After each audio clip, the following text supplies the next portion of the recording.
Hello, hello, and welcome back to the smoke room. So, things were talked about last time, got to find out a little bit more about the William, and that's cool. So we're back at the hip now, for the evening, and we'll just start reading. It's very late by the time I get there. Saturday generally generates a crowd, and I can see from all the dishes that tonight was no exception. William left me a bit bothered, I might so it may be possible for me to find a client if I play my cards right.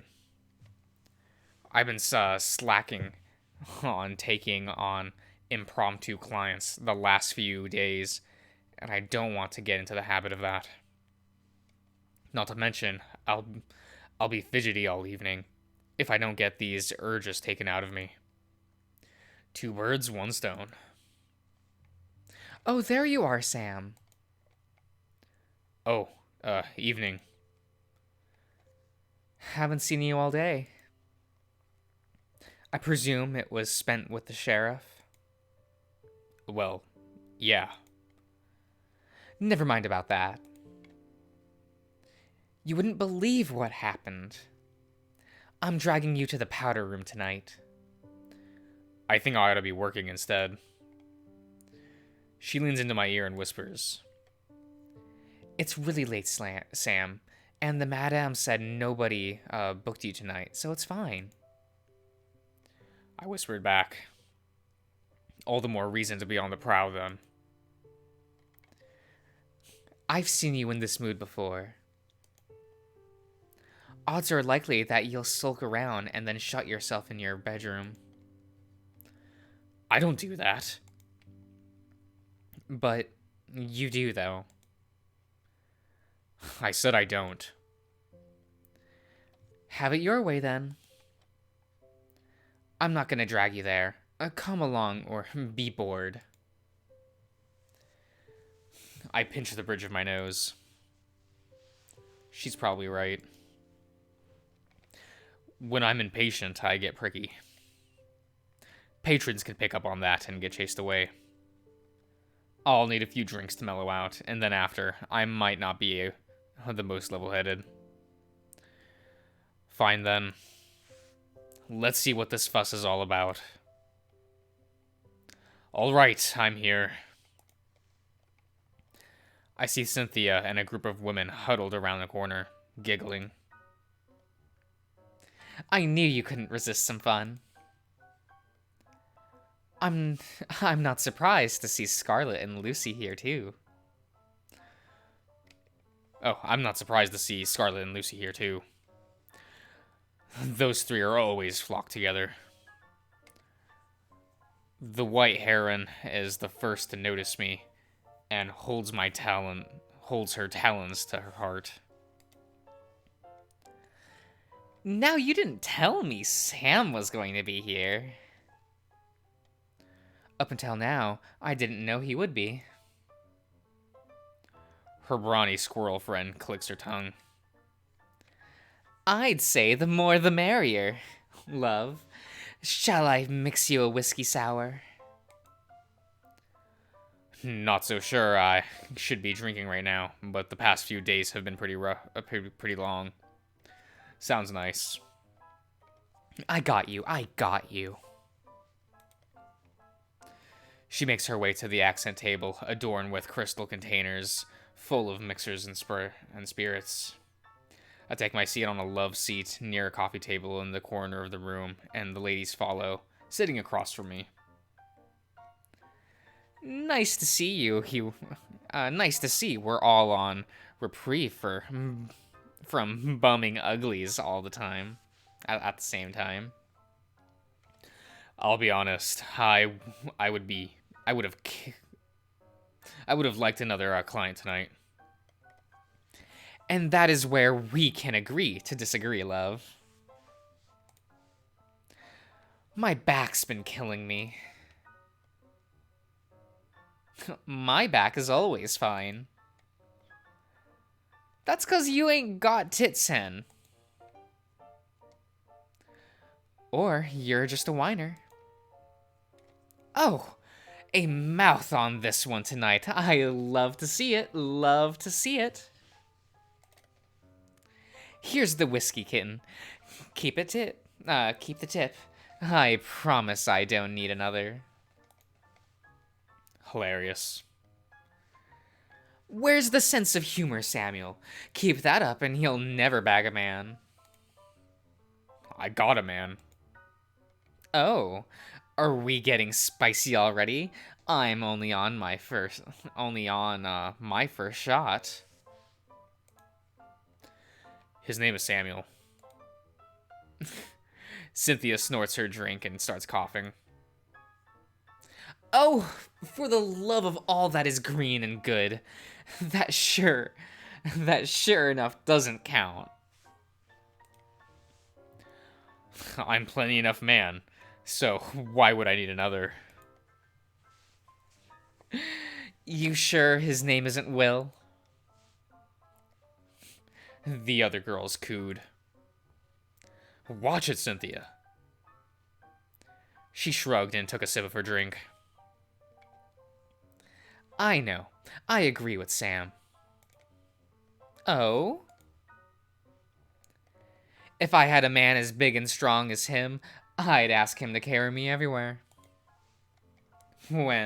Why, I could just, he could just put me in his pocket and I wouldn't say no.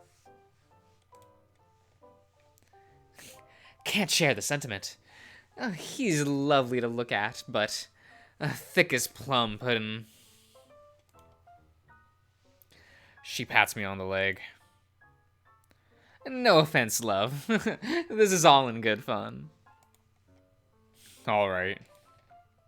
Jesus. Manners, Scarlet. Who's she? Never heard of her. Anywho, what's the weirdest fuck that the lot of you have had this month? Nothing out of the usual, aside from a few awful dress-up requests that I declined. She mimics a chanting motion with her hands and rolls her eyes. Those odd ones go straight to the long list for me. I like to keep things robust and simple. This doesn't count. But a man paid me to pray with him. It was free money, so I said sure. Oh, I may not look like an angel, but I have the voice of one. She lets out a deep, melodious cry from her core. But all right, it's my go. She leans forward in her chair. So get this. A man, he enters my room, and he proceeds as normal. We exchange kisses, he gives me a good cup. Same old, same old. And then he asks me, you ever gotten toe fucked?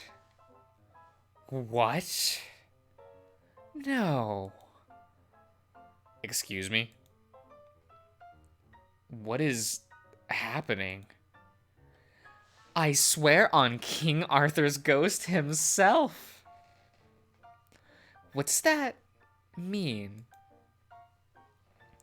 That's what I asked him. And he said it was exactly what it sounded like.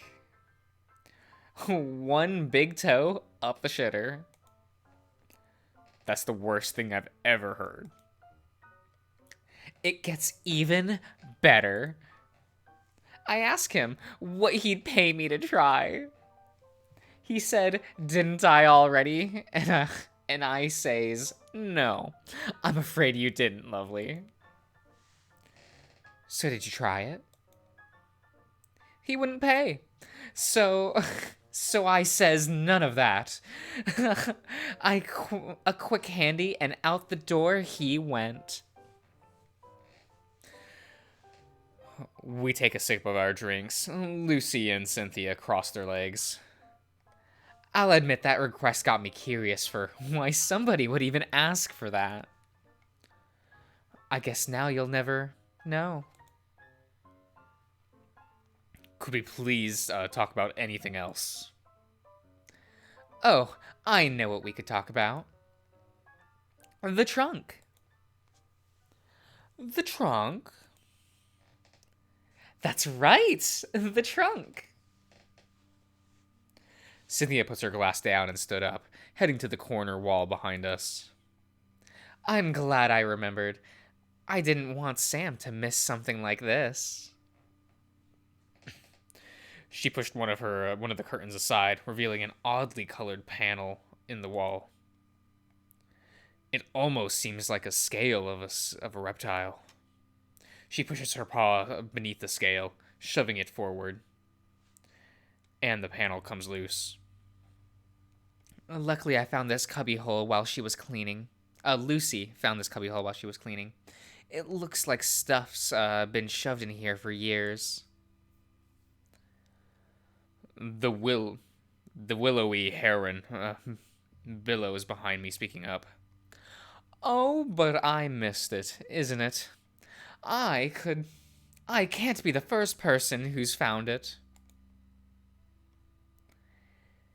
Did it ever occur? Did it ever run through any of your pretty little heads that you shouldn't open things that don't belong to you? I flinch when I hear Ethel's voice behind me, not realizing she was in the room. She's here more often than not these days, so I shouldn't have been surprised. Oh, relax. This is just junk for all we know. Cynthia's body is already halfway into the cubbyhole, dragging out something heavy. It's a trunk about twice the size of her entire body. She blows off the dust and cobwebs. And this doesn't have a name on it. Whoever owned it could be dead for all we know. We should find out what's in it and tell the madame. Who can help me get this lock open? Scarlet crouches in front of it beside Lucy. Looks flimsy. That's a cheap lock. See? It's like the insides are rusted. Oh. How strange.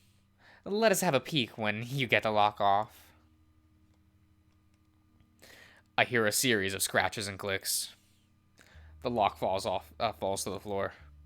Cynthia and the squirrel pushes open the trunk. What on earth? Oh, wow. It's a box full of parlor tricks. What's that supposed to mean? Well, this here is a pack of tarot cards. These are for making interpretations about your past, present, and future.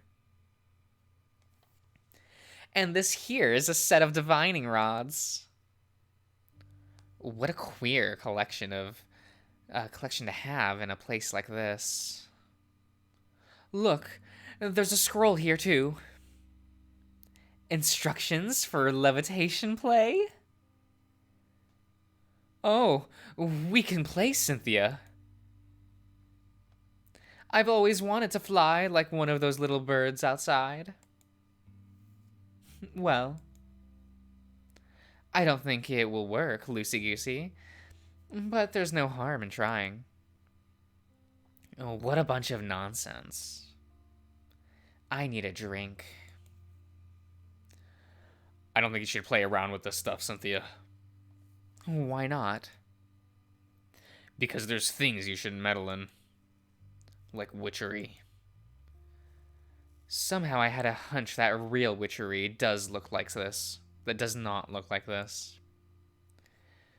And if it does, well, then I feel sorry for the witches. I don't think this has to do with real magic to invite the devil into your home. Well, I don't believe in the devil. Therefore, I am not scared of him. Maybe you should be, just in case. Do you believe in the gods that my parents believe in, Samuel? No, but that's different. Get me 4 candles and a matchbook, ladies. Lucy and Scarlet hop up and down, clapping while Ethel tips back a shot of tequila from a glass, from a crystal glass.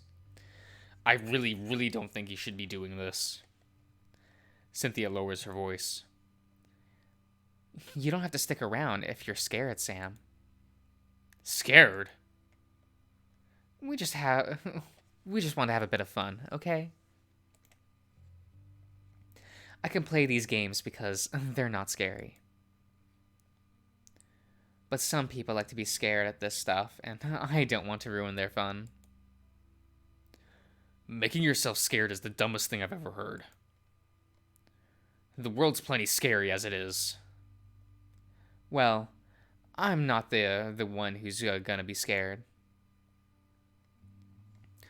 Scarlet and Lucy adjust the oil lamps, dimming the lights of the room.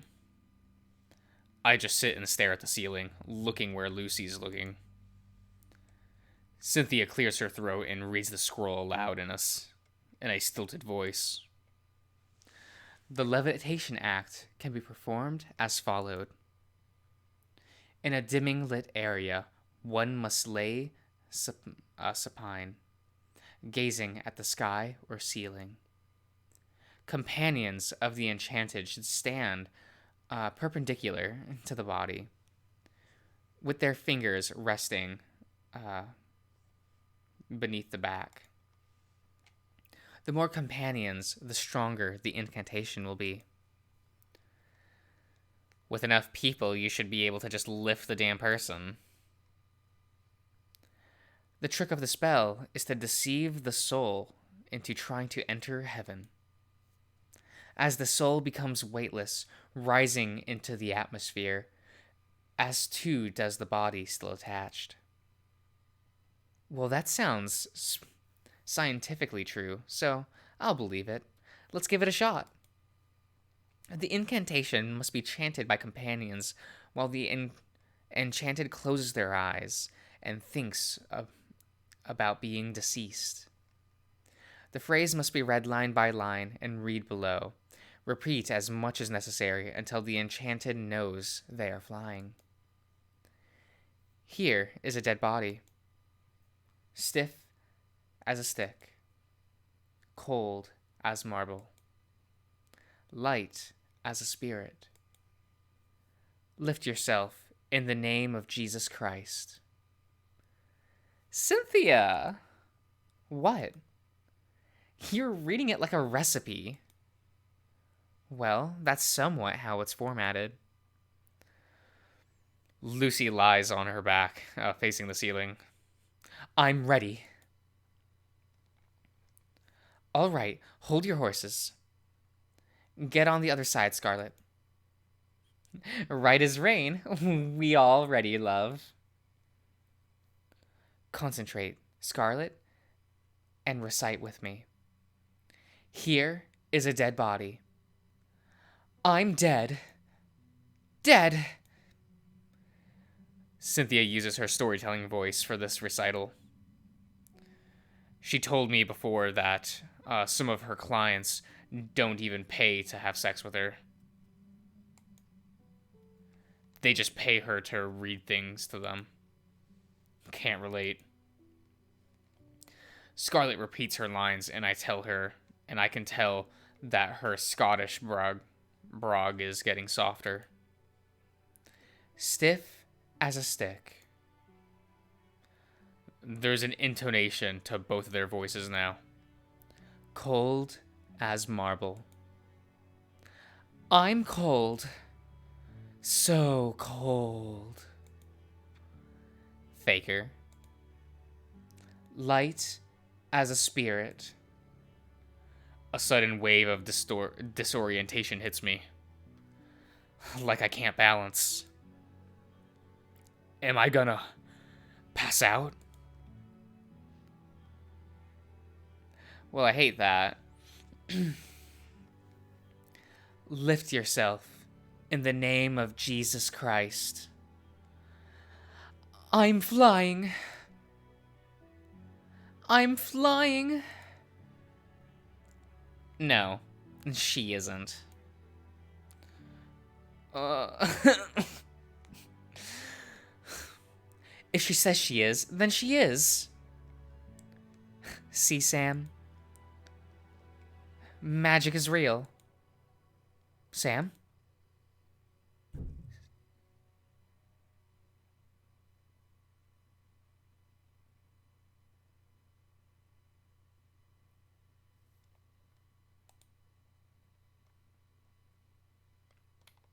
Ah, okay. Whoops, went backwards. Okay. Is he okay? He was fine just a few minutes ago. Give him some room. Somebody bring him a glass of water. On it, madam. What do you think could be wrong? He may still be suffering from his prior head injury. What precisely took place in this room? Not much. Just a silly parlor game that Sam wasn't even playing. Wait. What's this? Explain where this trunk came from. We found it in a cubbyhole. Here? Yeah, behind those curtains on the east wall. We thought it might be old junk belonging to the madame. I've never seen that trunk in my life. It could belong to the prior owner of this building.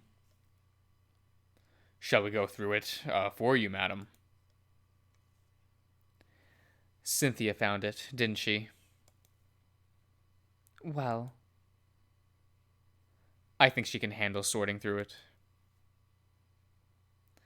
Most of it looks like junk. Like novelty occultic items. Wait. There's a latch on the top of the trunk. I think there's more stuff in here. This looks a lot like the kinds of necklaces my mother used to make. And there's her mark on the back. Why would this be here? She wouldn't give someone something like this. And this is a braid of kit fox fur. What the fuck? What is this? Why is something like this sitting here? I would also like to know this. And it was in the wall, too, for who knows how long. It's yours if you want it. Otherwise, I do not wish to keep it here. I don't know what I want to do with it right now. I just don't want to be near it. I don't want to think about it. I need to be alone right now.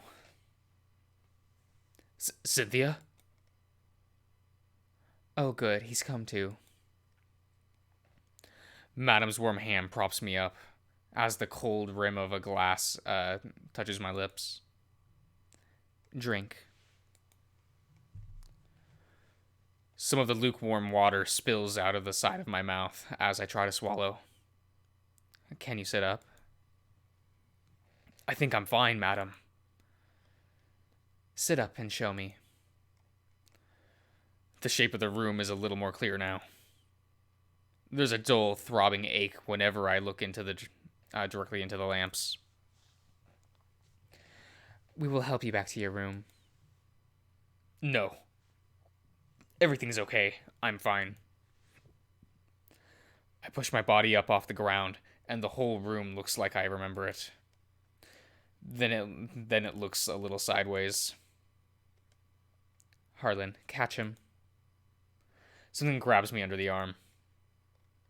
I got him. Ethel, could you help Harlan guide Sam back to his room? Of course. Wouldn't want the gentleman tripping down the stairs now, would we? Thank you, dear. I need to inspect this trunk closely. We stop moving, but it lasts less than a second. Dora lets out that chippy one note laugh she makes when she notices something, but I can't turn my head to see what it is. I get the feeling that I'll lose my lunch if I'm not in my bed soon, so I'm just grateful as we move again.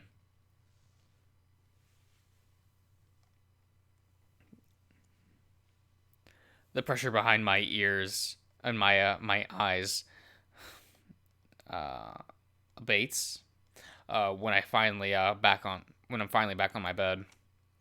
Harlan leaves without saying a word, but I don't hear my door close. What an evening. She's still here. Should have seen this coming. She's made a habit of gossiping, and she knows I want to know what happened. I had hoped she would give me the courtesy of losing this goddamn headache first. Then again, courtesy's not Ethel's style. I should know better by now. Now, I was expecting a train wreck from this little affair. But that was something entirely different. I thought Cynthia had something about a necklace belonging to her mother. She doesn't like talking about family. Well, perhaps she ought to, if she wants to crack an egg on any of the any of this necklace business. Though her and her little entourage barely have time to break break bread with little old me. I can talk to her about this. A pit forms in my stomach. That conversation guarantees to go nowhere pleasant. Did you see the necklace? What the necklace looked like? Of course.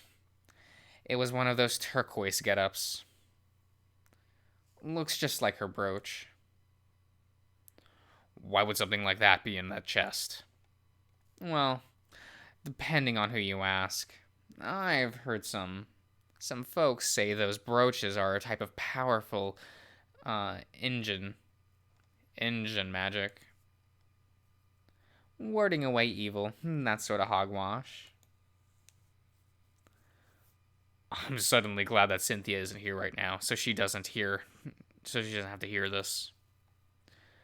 But the braided piece of fur. To somebody who thinks natives make magic necklaces, could be that they think the fur is more magical. Ethel takes a drag of one of my cigarettes, which she had snagged and already lit without asking. Then she exhales. But more likely, something's probably some fucking perverted fetish idol. I don't know how weirdos think. And don't expect me to pretend I'm psychic. Don't have to be psychic to know that girl's scared sleepless. And I would be too, if I were in her shoes. Did you know that there are disgusting individuals who collect amphibian eyes? She sucks on my cigarette again. I actually haven't. I remember past conversations where Ethel was complaining about devil worshippers using eyes of newt because they had heard about it in some play. Cynthia said that the eye of newt was just another name for mustard seed, and nobody actually stole any eyes. But I don't want to argue about it. I didn't. I just don't know what to feel. I just don't know what it feels like, believe me. I need to sleep, Ethel. This headache ain't getting any better the longer I'm up. I probably would have said that even if it was a lie. I suppose that poor girl will have to wait up until tomorrow to talk to you then. My head fucking hurts, Ethel. I can't keep talking. Well, I had thought the company would give you some comfort. It's a headache, Ethel. Every new word makes the pressure behind my eyes get tighter. You're appreciated. Before you go, could you bring me a glass of water in the powder room? Sure, sugar. Thanks. She puts on her most musical, little, and sings to me. You're welcome. And she finally shuts the door. The biggest sigh I've had in a good while escapes me. It's finally quiet around here. I need a good night's rest. Okay. I think that'll do it for this part. So, yeah. Hope you enjoyed, and I'll see you around.